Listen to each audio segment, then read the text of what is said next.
Hello friends, my name is Shiprakash Singh and welcome to our channel BI and datascience.com. Today we are going to talk about SQL. Now this is a part 1 of a 5-part series that will be developing and will be posting very soon. One series a week. Now let me give you an understanding of what we are going to cover in all the 5 series. Today's video will be covering most the fundamental basics and you will learn how to write SQL query, but we will write it on paper. The next part will download a software and we'll do hands-on. So next time, make sure you join with a laptop or with a desktop so that you follow me along downloading the software. 2. We will cover all the advanced filtering, regular expressions, aggregations, and data transformation. In a third part, we'll be learning about joins. 4 different kind of major joins. One is inner join, left join, right join, cross join, and we'll also learn about self join, learning about subqueries, correlated queries, and uncorrelated queries. In part 4, we will learn how to work with strings, date, and window functions. Part 5, I'll be talking more about query optimization, about the set operations like union and intersection, indexing, which is part of the query optimization. So friends, like and subscribe our channel, and based on your engagement, we will think if we can bring you one bonus session as well, in which we will cover all the best practices of writing queries, some common interview asked SQL queries. So to get the bonus session, please like, subscribe maximum to all the series that's coming on your way. So today we are going to cover part 1. Even if you are a proficient or you have a lot of experience in SQL, you might find something very conceptual which might help you increase your clarity. So don't go anywhere, watch till end, and I'll be back after a very short break.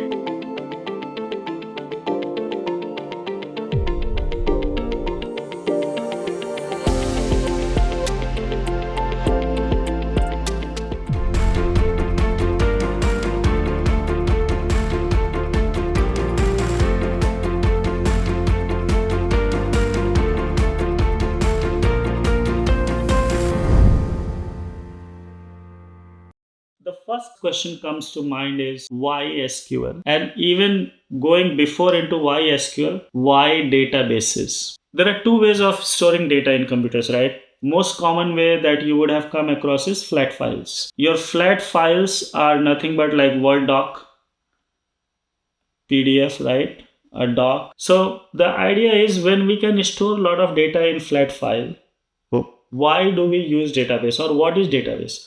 So a database is a little bit different architecture of storing data, where first you define what would be the high level schema of your data. Like first you tell computer, like in this file I am going to put certain kind of data. For Word, you don't have to tell like what kind of data you want to put. You can begin writing, you can write an article, you can write a novel, you can write a book, or you can write presentation, or you can write tables, right? So there is no limitation. But for database, first we tell the system we are going to store certain kind of information. And what do we mean by certain kind of information? Like we will tell whether we are going to store a numeric value or we are going to store a text value. If we are storing a text value, how long the text will look like. Computer now understands better the architecture of input, and then it stores that information in a very different way. Properties that any database kind of follows is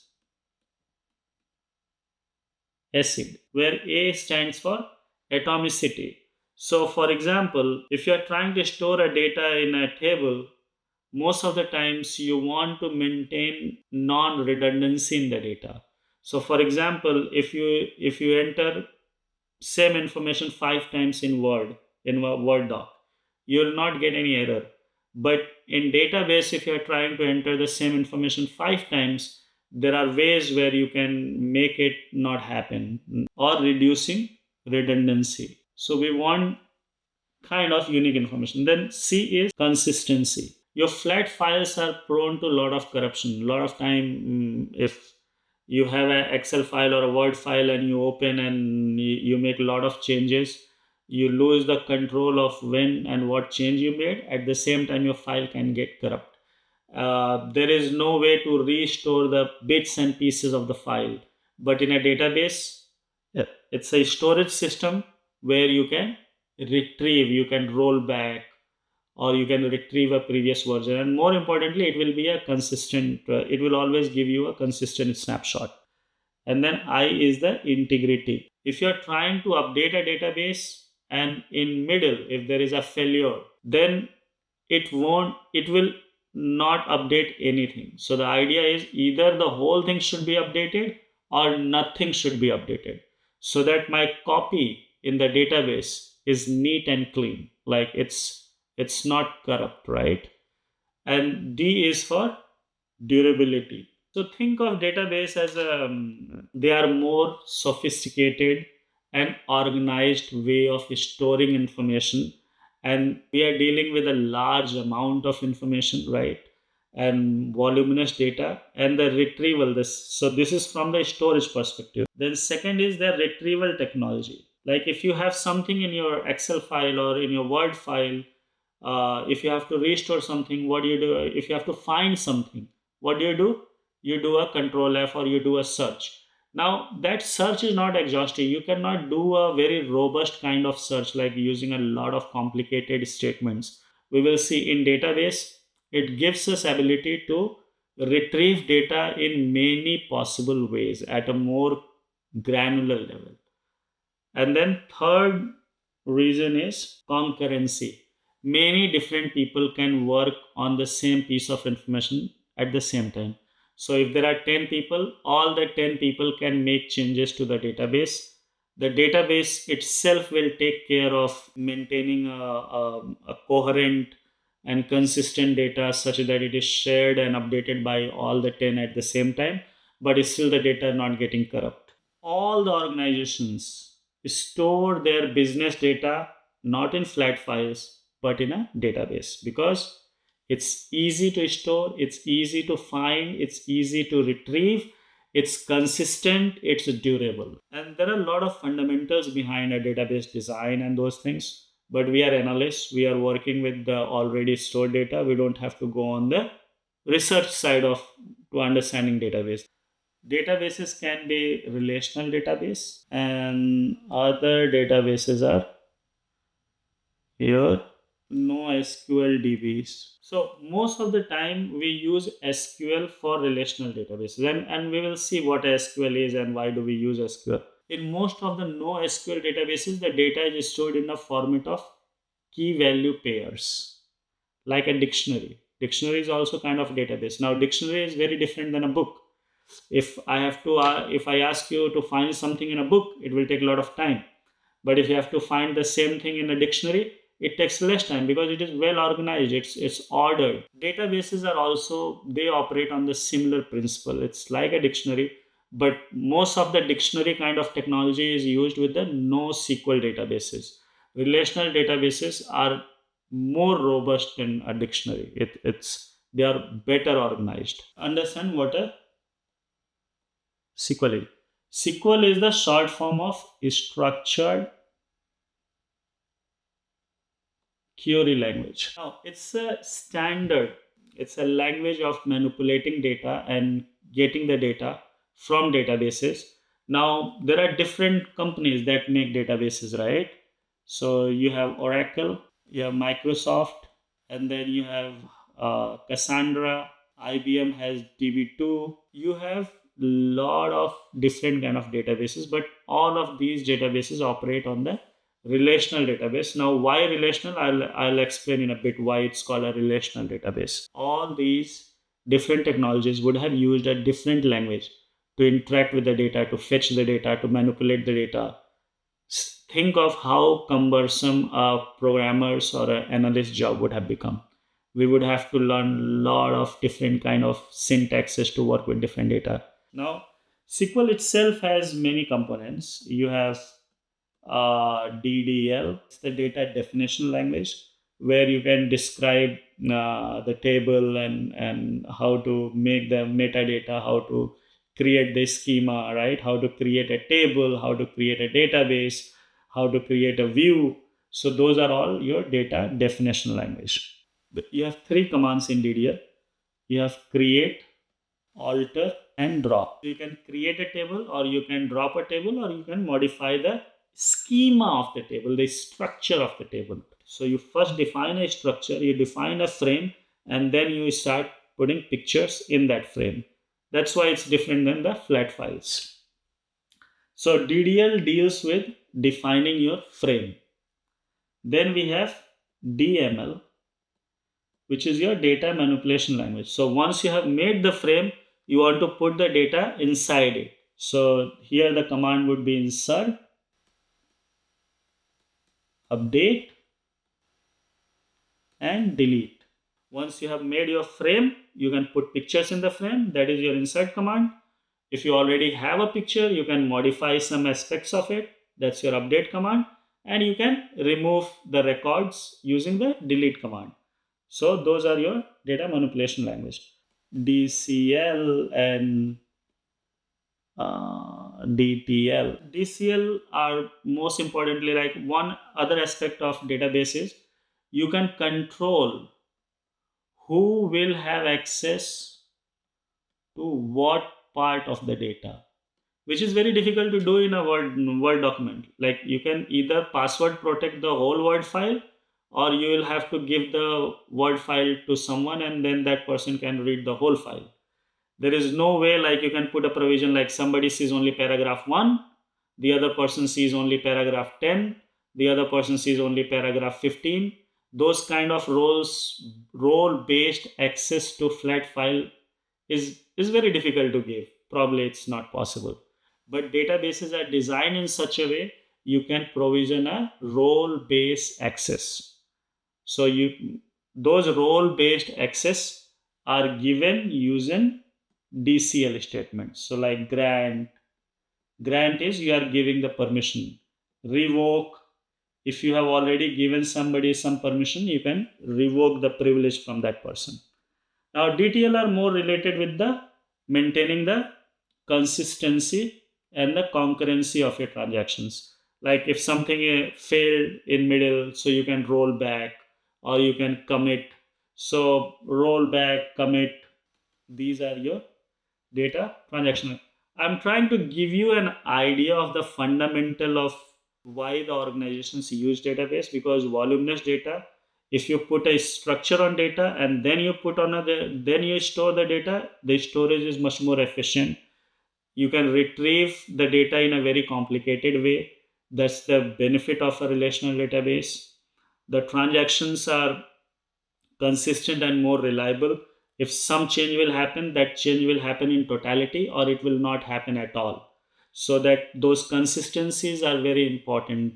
They give the full confidence in the data that you are storing is accurate all the time. And that's why all the sensitive information like your sales, your finance, your all business data is stored in a database, because it's a very robust mechanism of rolling back, taking backup at a regular interval, archiving is easy. So everything is structured and it's kind of a modular, right?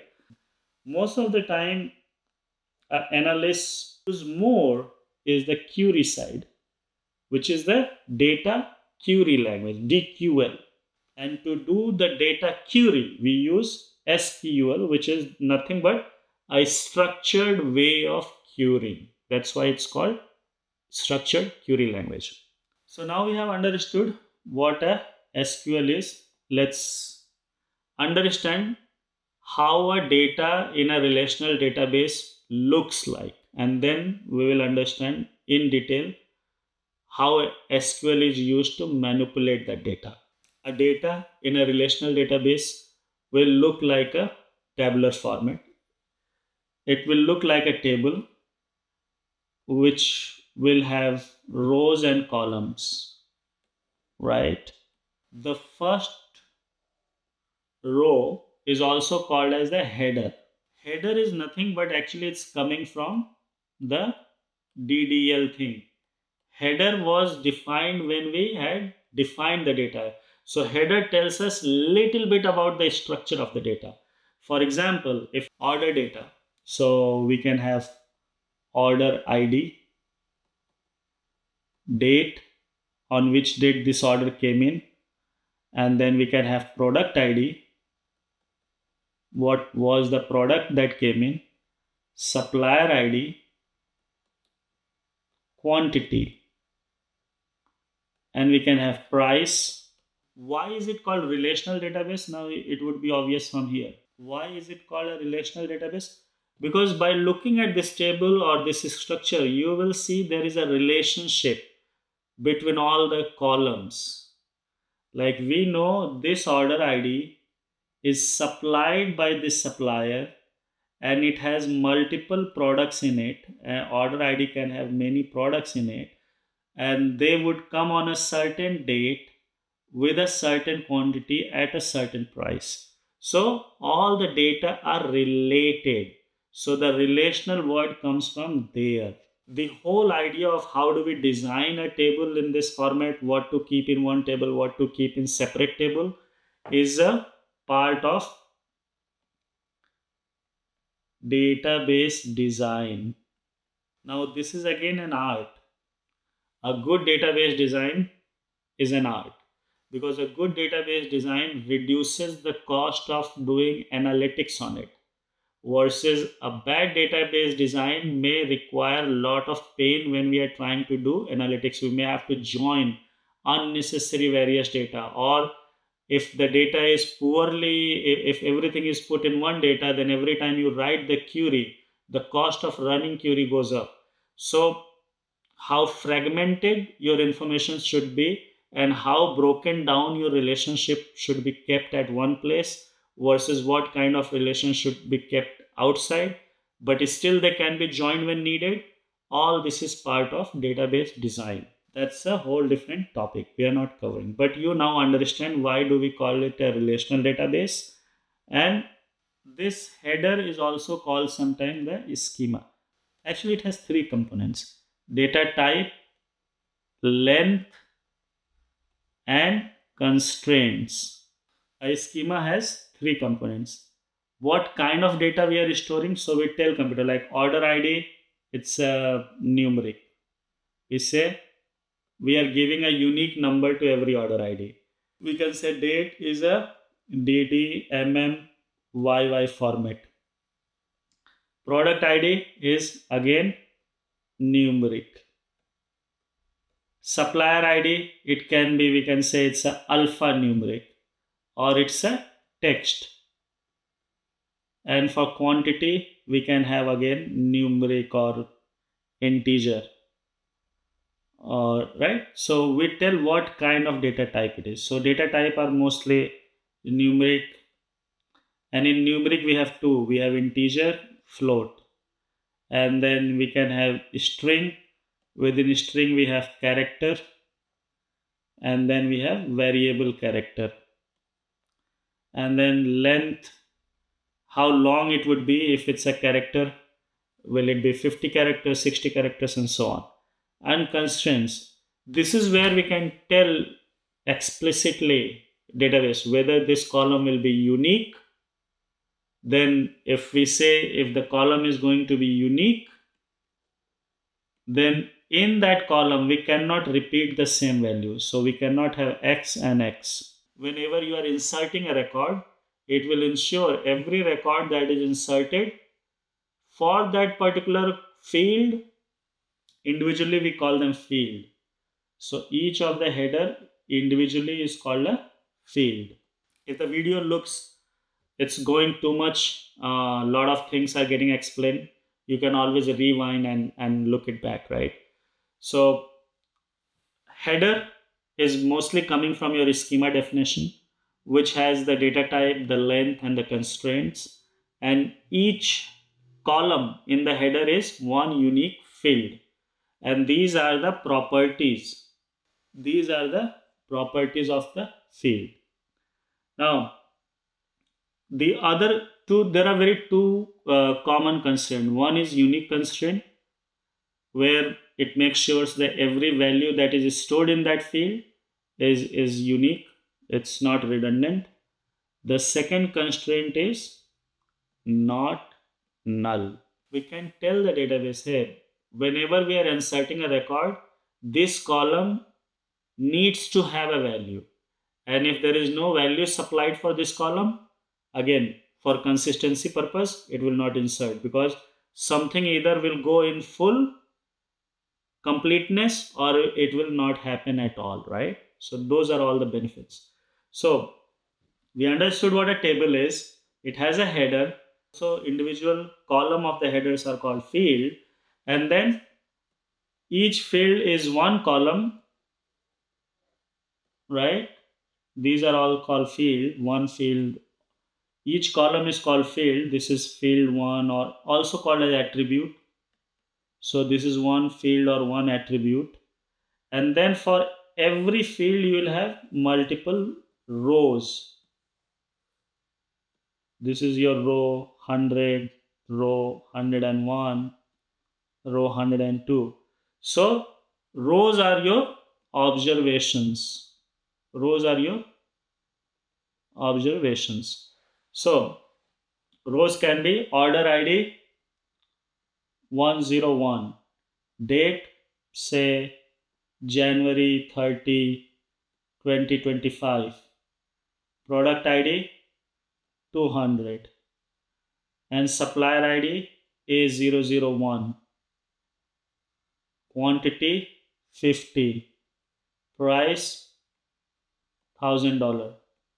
So it gives information, it's a related information about a related thing. It says the order ID number 101 on January 30th was supplied by supplier A001 for the particular product having an ID of 250 quantities were supplied at the rate of $1,000 each piece. That's how you decipher the information. That's one row. And each row is your independent piece of information. So most of the time in query, we call them records. So rows are your records, columns are your attribute or fields, and the definition of those fields were given in the schema in the DDL statement when the table was described and defined and was created with certain constraint. They can have constraint or unconstrained. Now this is called one table. This is called one table. And a database can have many tables. So 50, 60, 100 different kind of tables will make a database. So database would be for an organization, say for Pepsi company, the database can be my enterprise warehouse. That's the database. And then there can be hundreds of tables in it, like one table related to suppliers, one table related with orders, one table related with customers, one table can be related with the financial revenue reporting, right? So these are different tables. Each table will have its own header, a combination of field, a set of fields, and multiple records. Most of the time your records will run into thousands and millions of records. That's where the whole game starts of querying. Most of the time as an analyst, your job is to fetch the relevant information for your analysis, right? So for example, in this case, the question might come, find all the records that were supplied by supplier A001. If you have to do the analysis on supplier A001, you might need all the records related with supplier A001.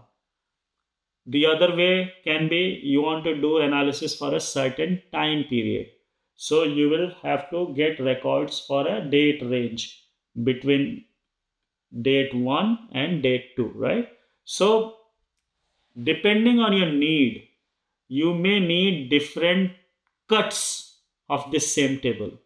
And to get those different cuts, we are going to use SQL. Things always look easy until they become complicated. We know table. Now let's say they have column. These are all the columns, right? So you have C1, C2, C3, C4, C5, C6, C7, C8, C9, and these are your rows. This will be your row 1, row 2, row 3, row 4, and you can have millions of rows. Each intersection is your value. So this is the value for your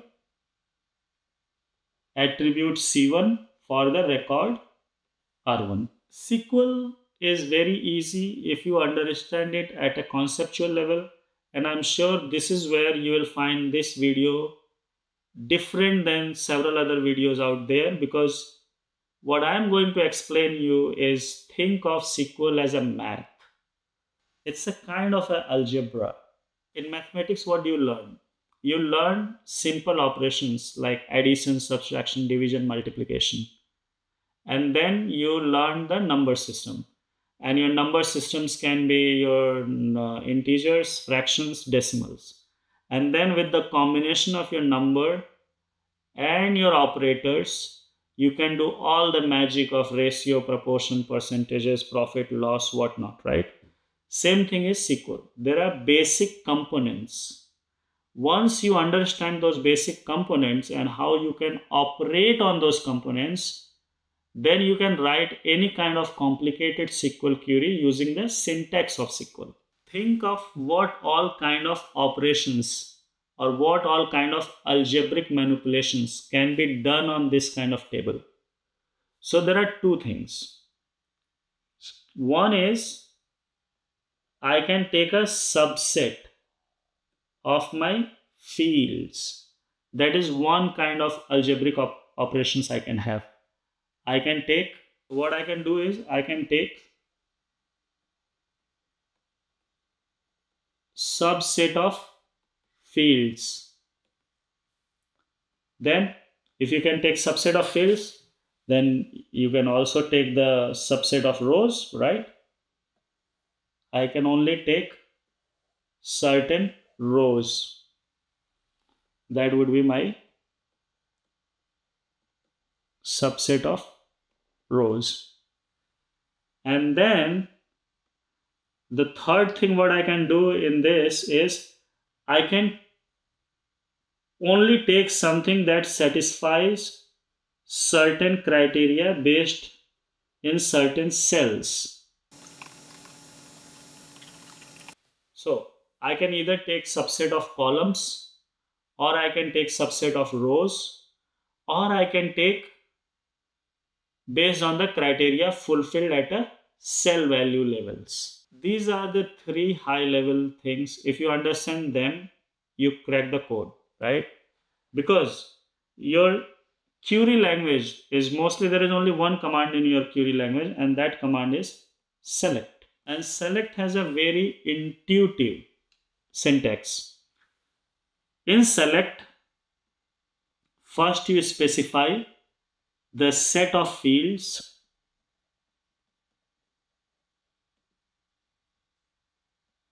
right? You specify the set of fields like what you want.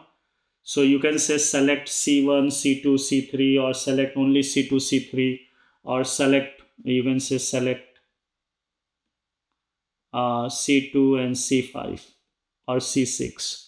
Whatever you want to select, you just mention your subset of fields. They go first, and then you say from.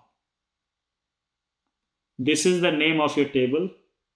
Say this table was called table 1. So you say from table 1. And then second thing comes in is a where. Now in where, I can either have broad rows, a subset of rows, or based on cell values. Both of them are specified as a criteria here in the where clause. Okay, so we say select something from the table where certain rows or cells satisfy the criteria, right? So whatever you write in where is going to subset your table at a row or at a cell level. Whatever you specify after select is going to subset your table at a column level. Now you can also create additional columns which are not in your table, like you can concatenate two columns and you can make a new column. We are covering all those in part 3 of the series. So given this, now you have a basic understanding of select. We are only learning the select and the where clause, and then we will make it a little bit more complicated by adding more clauses. But let's get some examples on these two. Okay, now let's do some examples. So here is an example of two tables. We have one table as order, where we have order ID, customer ID, product name, which is a text column, quantity, date, and amount. And then we have, now the question may come is like, find all the orders for monitor. Find all the orders related to the monitor. Then it's easy, because here we are not saying what columns we need, right? So there is no condition on the column, so we don't want to filter the columns. For that, what we use star. So we can say select. Star means everything. Get everything from orders. Now we want to filter all the rows having the cell value of product name monitor. So this is where we use where, right? Because we want to filter the rows where product name underscore name is equals to, and because it's a text, we will use it in quote. If it was a number, we would have written it directly, and we say monitor. Now by running this query, what it will do is from all the records, it will filter and it will give all those records related with monitor purchase, monitor orders, right? Now I can ask is, I want to know all the product and their quantity purchased on say particular date. Let's call a date this thing. I want to know everything that was purchased on January 22nd of 2024. All the product name and their quantity. That's it. So now because we are asking only the product name and the quantity, because we need only two columns or two fields, we will specify that in select. We'll say select product name. Now before writing the second column, I have to tell computer there is a different column. So you have comma, and then my second column is quantity, and again from orders where. Now I have to put condition on date. So I say where order date is equals to, again because it's a date, we put it in quotes. We say 2024-01-22. So now we know how to filter set of columns and how to filter set of rows. There are two things to understand. When you are filtering set of rows, this equal sign is called conditional operator, right? So what can be different kind of conditional operators? Conditional operators are greater than, equal to, less than.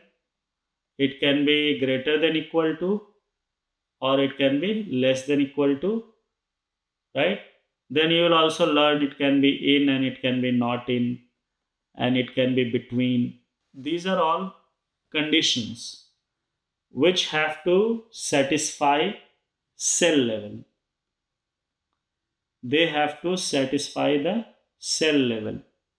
You remember we talked about cell level and row level, right? So the conditional operators work at the cell level. There are something called as, now very important, logical operators. Now, logical operators are AND, OR, okay, and NOT. Logical operators work at a row level. They don't work at a cell level.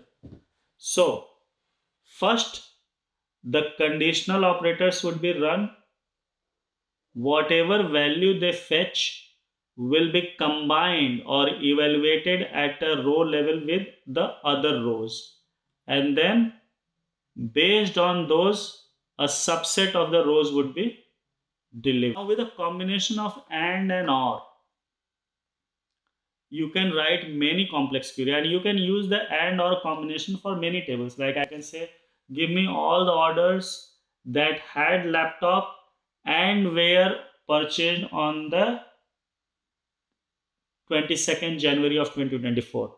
So I'll have one condition on this column, the other condition on this column, and I can still combine them using a logical operator of AND or OR.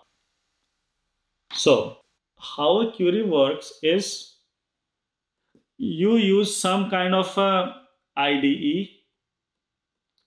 IDE is your development environment. It can be a notepad, or it can be some kind of a window or a tool in which you are writing your SQL scripts. This is where you are writing SQL commands. Now these commands are sent to the database, right? They needs to be sent to the database. But who sends it? There is a SQL engine. So your commands don't go to the database. Your command does not go to the database. Your command goes to a SQL engine. And SQL engine sends that command, it operates that command on the database and then gets the result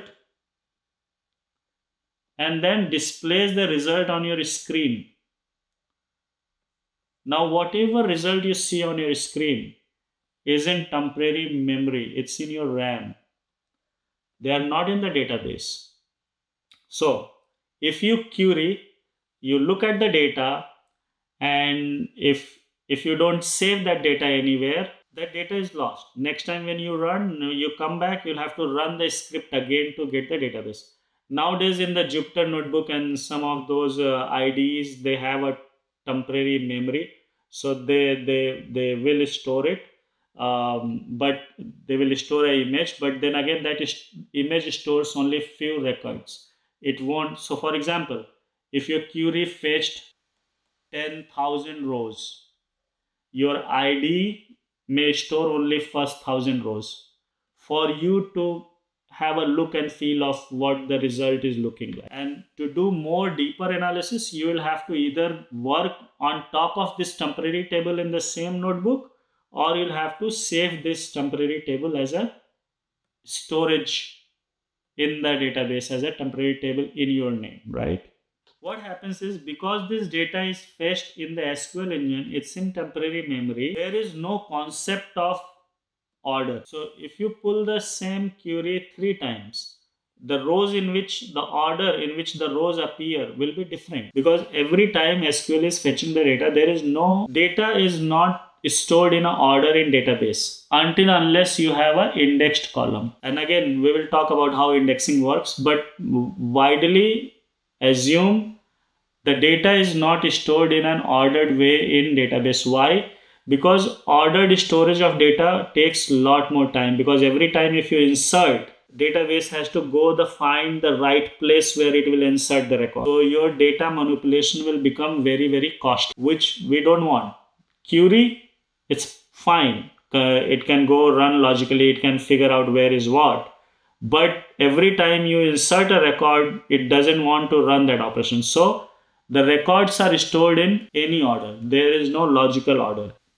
But when you query, when you get the results, you may want to see them in an order for your understanding and clarity. For that, in the SQL statement, we have clause order by. So now you have select field list from table name, where, criteria list, and then order by. Which column do you want to see the order? So here I can see it in the order of the date. So you can use a combination of columns in order by. Now this is all only at a presentation level. It is not at the storage level. It is not at the execution level. It is purely for your presentation.